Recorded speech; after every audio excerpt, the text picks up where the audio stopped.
What's going on? This is Multi Styles, and what we got here is Fight Night's Finest. Let's get ready to rumble! Fight Night's Finest. Let's step in the ring where the lights are blinded. I'm about to just knock you out. Now your mouthpiece, you cannot find it. You cannot face the weather. Warming up like May's weather. Super fast like Mayweather. You cannot put your face together. Cause my hands is lightning speed. I don't really think people wanna fight with me. You'll likely flee like Frazier from Foreman. Guaranteed tonight you'll bleed. Looking like I swiped your feet from under you. I'm like Tyson Beast. I punish you. I don't think that there's nothing your freaks are gonna do but sleep. What is good, boxing fans and gamers? It's your boy, Fight Night's Finest, the Sophie commentator, with the return of the highly anticipated road to the top 100. We're going up against the biggest, nastiest, most disgusting spammer I've ever been up against.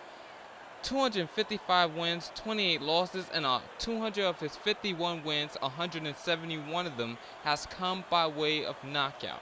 Now, I know a lot of you guys are looking at that and say, man, that's a good damn record.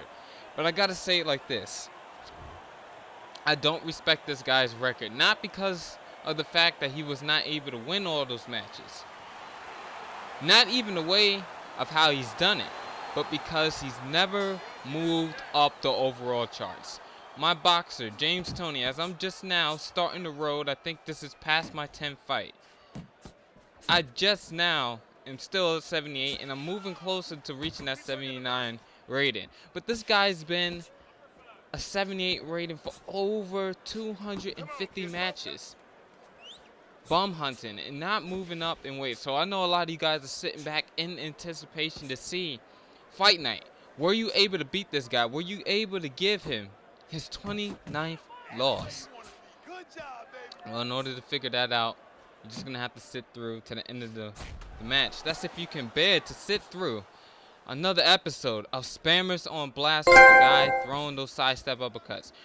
Throwing that straight right hand and, you know, just doing whatever it takes to get the dub. Let's talk about this matchup.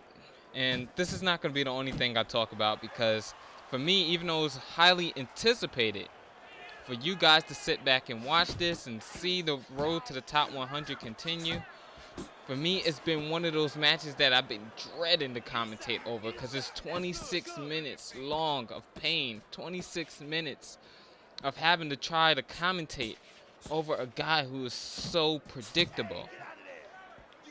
This ain't one of those songs neither. But anyway, let's get back into the commentary. Game plan.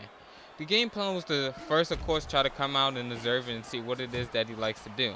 But the biggest handicap for me at the 78 overall so far has been the lack of speed. And even though we got our combinations up to 6 at this point, it's been extremely difficult for me to try to beat guys like this who are a lot faster and a lot quicker than me. And the mistakes I made through this matchup, we're going to talk about those as well as the things that I could have done a lot better, and some of the things that I did do well in this matchup as well. But the first round, he definitely controlled. He was able to land the cleaner shots. He was a lot more effective, and we had bad aggression. Our aggression did not pay off. A lot of impatience. But for me, the first round, I don't care if I win or lose the first 4 rounds, in all honesty. And the reason for that is because I know once I make my observations and I'm able to adjust, 90% of my time, 90% of the time, my opponents will not be able to come back with something better or be able to adjust to what the adjustments I've made to what it is that they were doing well. So what is he doing well? He's controlling the outside well. He's taking away the outside. And for me, him having the outside, especially against a spammer, is very dangerous, because you're playing right into their hands, and this game does not favor the style of inside fighters. And James Toney, in the setup that I've had created for him, he is an inside fighter. He is a fighter who's designed to come forward. But I like to use him more as a counterpuncher and more as a well-rounded boxer. And normally, you know, you will pick boxer puncher for that kind of thing. But I find that boxer punchers tend to fall off in their power because of how the scorecards are, and the scorecards won't lead to me being able to come on the inside and box on the outside effectively. And, you know, defensively, I do feel like they do have some trouble. Still, boxer puncher is a decent setup. Everybody has their preference. I just prefer to go with the inside fighter. So let's talk about what's happened here.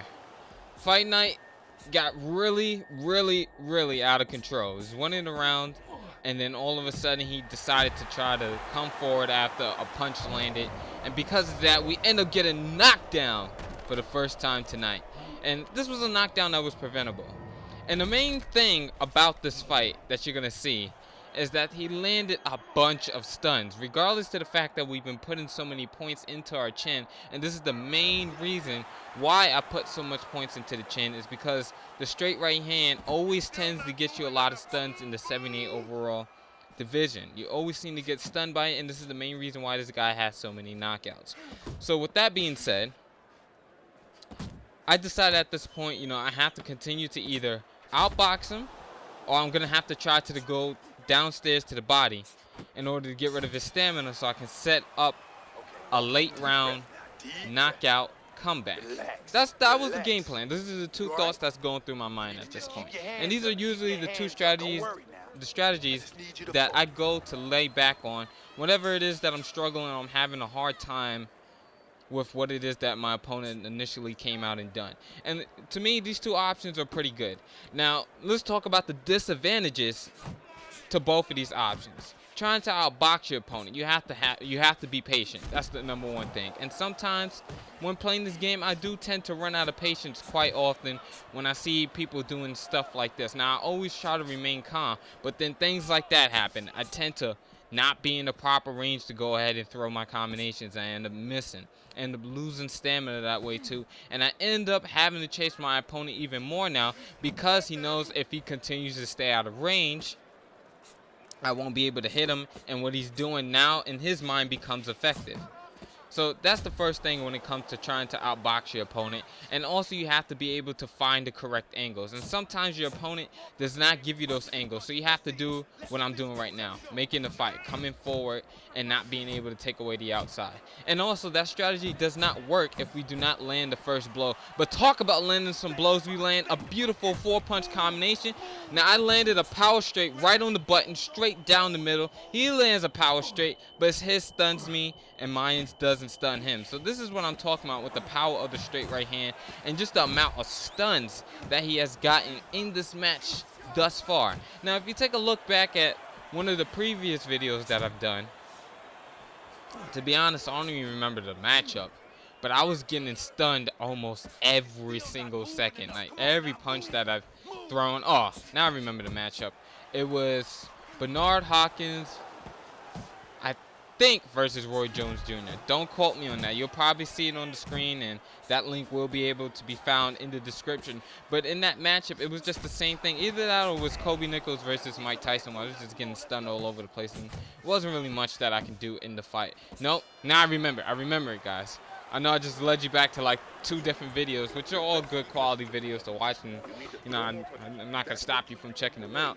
But the matchup that I'm talking about was Bernard Hopkins versus Andre Bishop, just getting stunned all the time regardless to how well I was boxing. So we pick up our first round in round number 3. In that round, we was able to land the first shot, able to land some good combinations, and we was able to neutralize a lot of the stuff that he was able to do in that matchup, or in that round, and it was the first sign of success. So as we look into round number 3, we done a lot of things well. We was able to box efficiently, we was able to take away the outside, and we was also, whenever we did come in, able to land effective combinations like we did right there with that right uppercut, left hook to the head. Back to what I was saying though earlier about the game plans. Now if you look back, we talked about the first one, about trying to outbox your opponent, needing to land the first shot, and this way we'll be able to take him out of his comfort zone, which will be the outside. But the one thing I do notice with that strategy is also you need to be in the center of the ring and boxing your opponent in the center of the ring.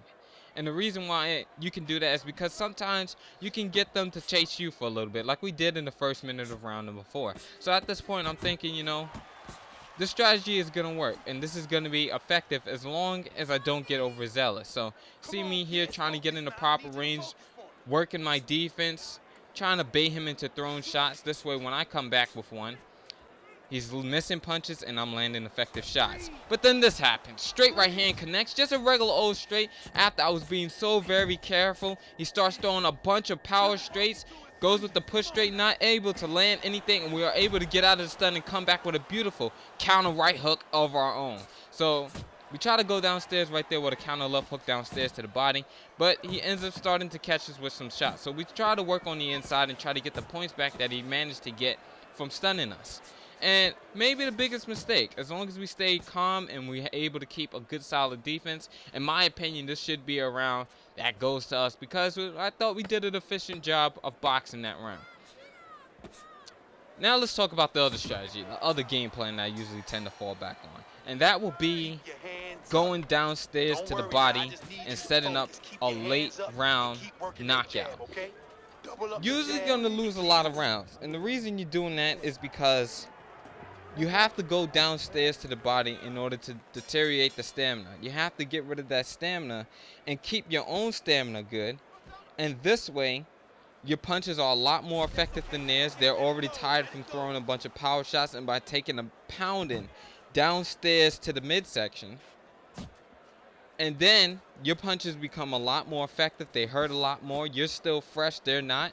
And even though they might have won a lot of rounds, it's hard for them to avoid knockdowns at this point. And with that being said, you can go ahead and usually get a lot of stuns, or you can damage them so bad with your punches, whether it's the left hooks, the power shots, or just simple combinations. And you are able to go ahead and come back and win rounds. And with those 10-8 rounds, and able to come back and usually knock your opponent out or, win the fight.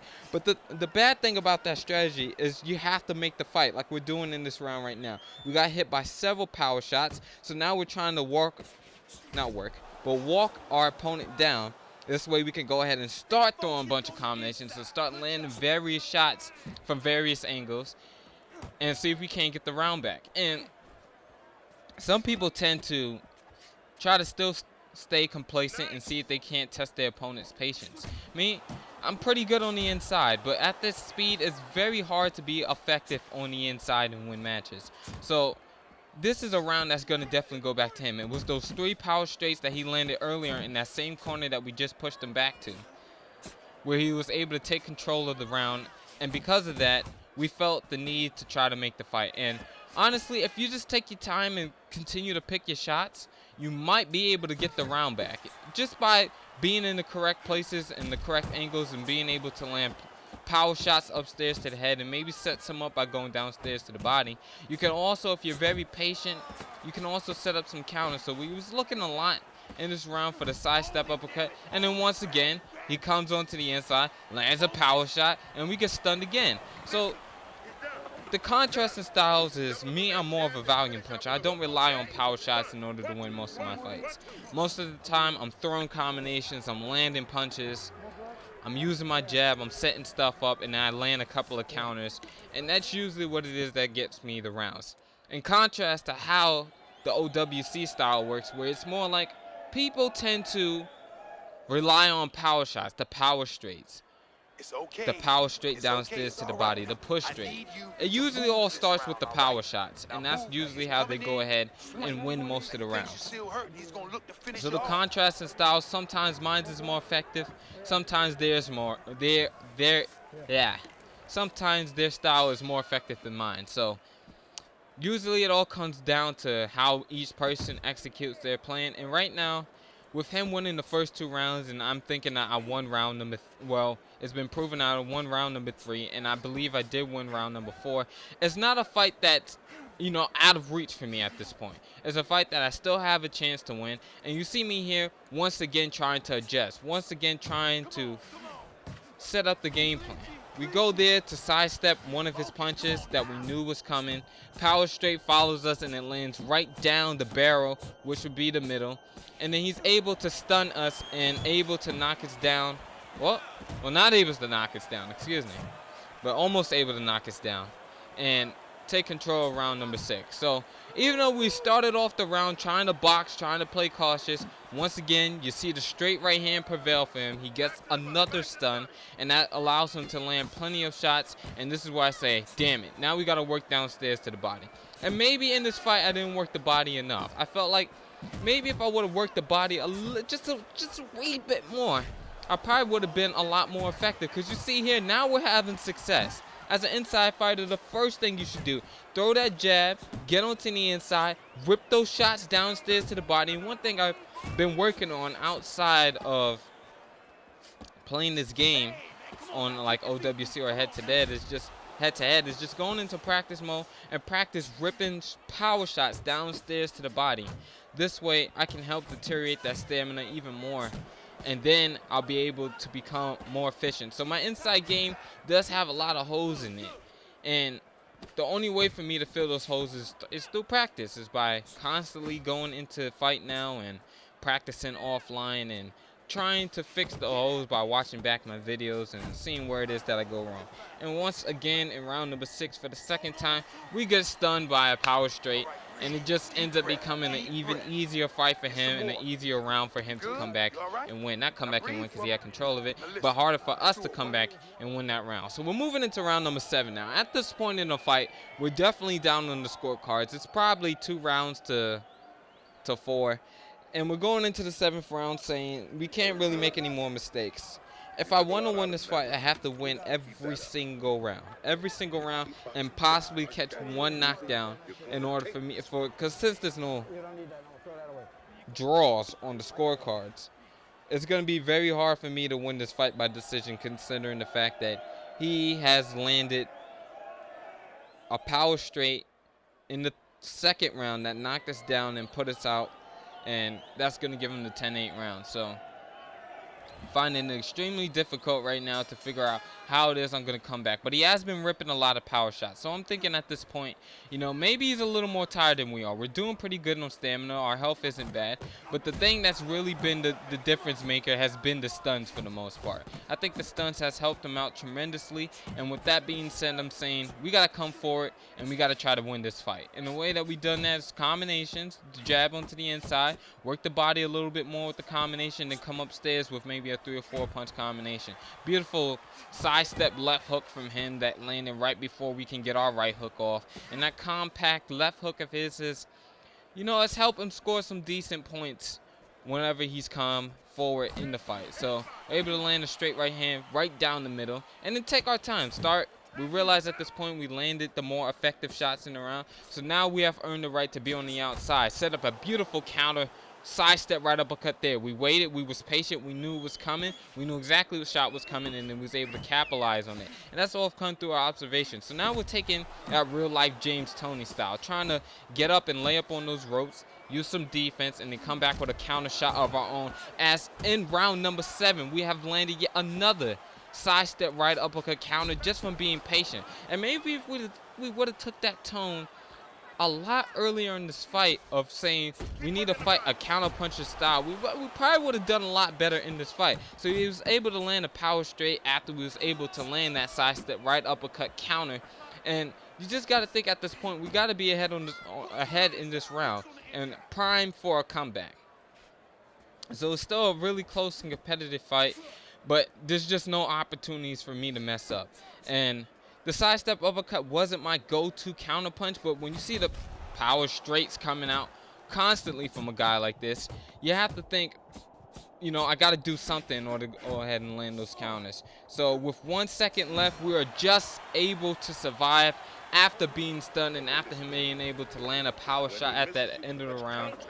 And we make it back to the corner for round number 8. So once again, you see that stun, that straight right hand stun coming out in order to change the tides of the fight. But I'm wrong, as usual, whenever I'm playing this game. You just don't know how certain rounds are going to be scored. Even though I felt we outboxed him in round number 4, we have only got 2 rounds under our belt, and there's a fight that's looking extremely bleak for us. So with the heart of a champion, the mindset of a fighter, we got to come forward and make the fight. At this point, it's up to me to try to see if I can't score this knockout. And the way I got to do that is only by coming forward, outboxing him at this point. Yeah, it might get me a lucky stun, and it might be able to catch me, might be able to get me the opportunity to score a knockdown, but it's not going to win me the fight. So we could have done a couple of things here a little different.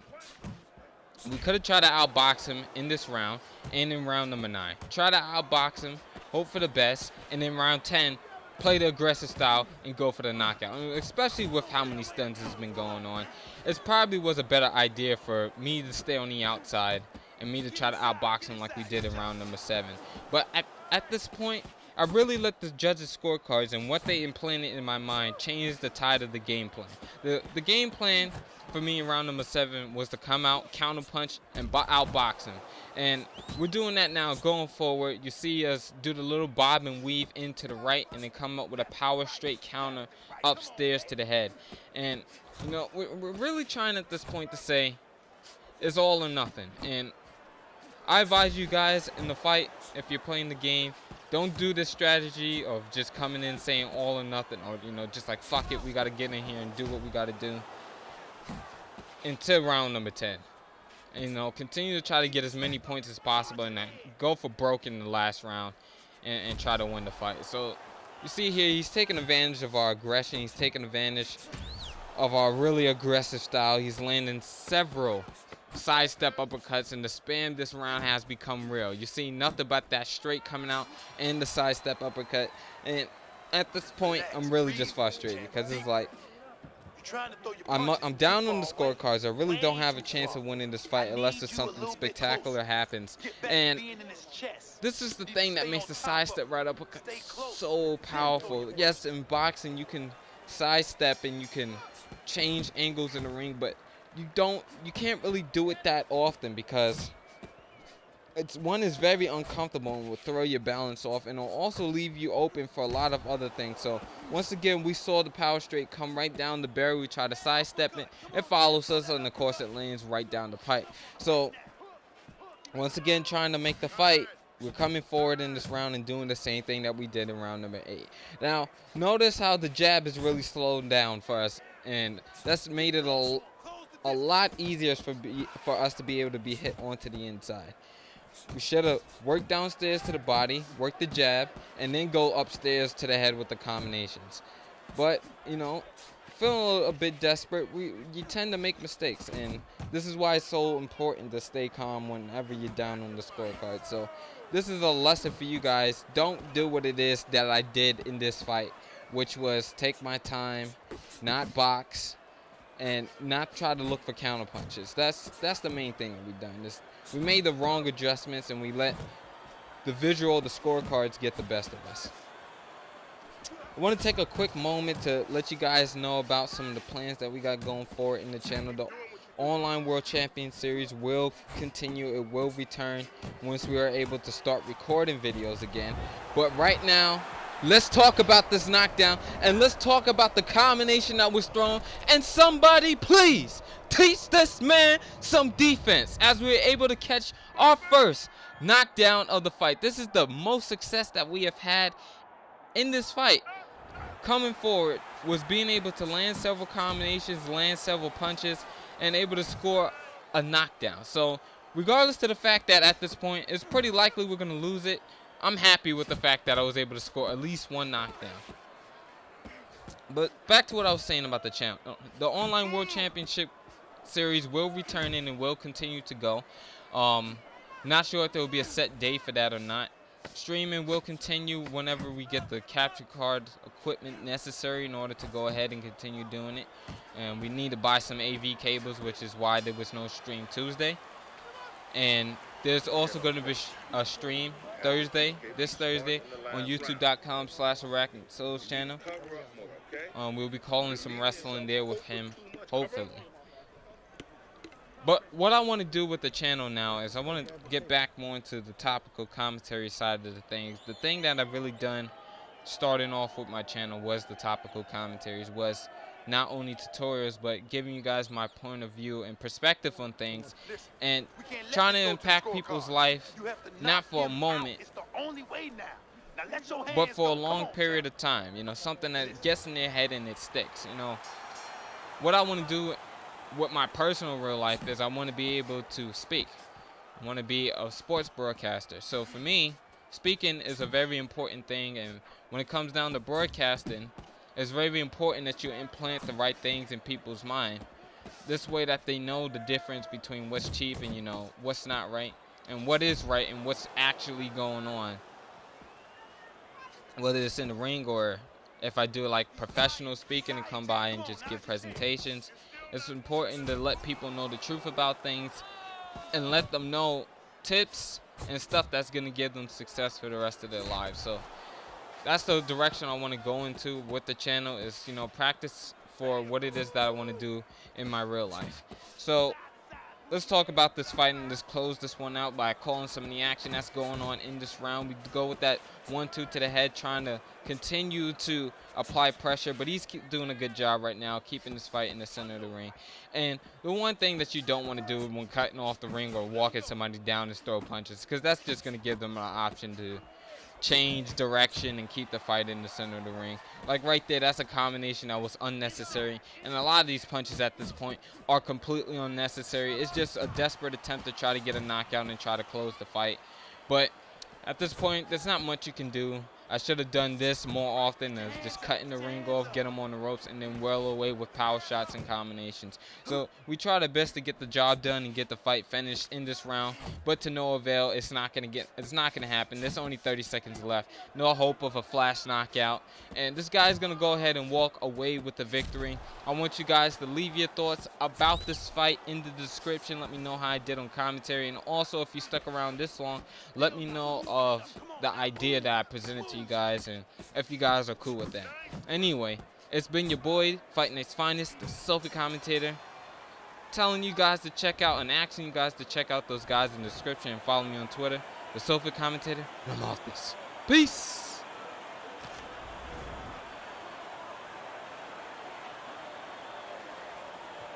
I told you, brother, I'm the chronicle of our struggles, the voice of the families, like Moses, only keeping it real.